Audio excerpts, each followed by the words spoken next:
আওয়ামী লীগের প্রেসিডিয়াম সদস্য সাবেক খাদ্যমন্ত্রী অ্যাডভোকেট কামরুল ইসলামকে 8 দিনের রিমান্ড দিয়েছে আদালত। রাজধানীর নিউ মার্কেট থানায় করা হত্যা মামলায় তার এই রিমান্ড মঞ্জুর করা হয়েছে। মঙ্গলবার আদালত এই রায় দেন।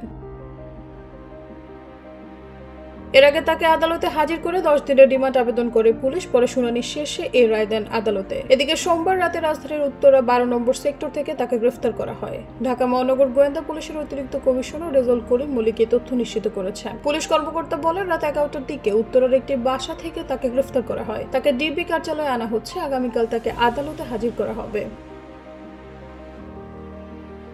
দুদকের প্রাথমিক তদন্তে জানা গেছে, কামরুল ইসলাম সাবেক আওয়ামী লীগ সরকারের খাদ্যমন্ত্রীর দায়িত্বে থাকার সময় ব্রাজিল থেকে নিম্নমানের গম আমদানি করে সরকারের বিপুল টাকা আত্মসাৎ করেছেন। তার নিজের নামে রাজধানীতে রয়েছে বাড়ি, ফ্ল্যাট ও বেশ কয়েক কাঠা জমি। আরও আছে 2টি টয়োটা ল্যান্ড ক্রুজার গাড়ি। এছাড়াও নিজের নামে ও তার স্ত্রী সন্তানের নামে দেশ বিদেশে অঢেল সম্পদ গড়ে তুলেছেন।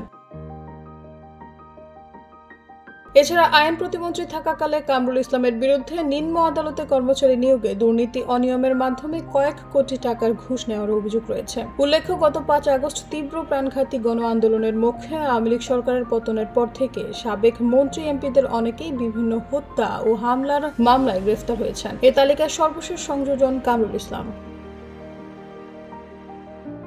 নিউজ ডেস্ক, ভোরের পাতা।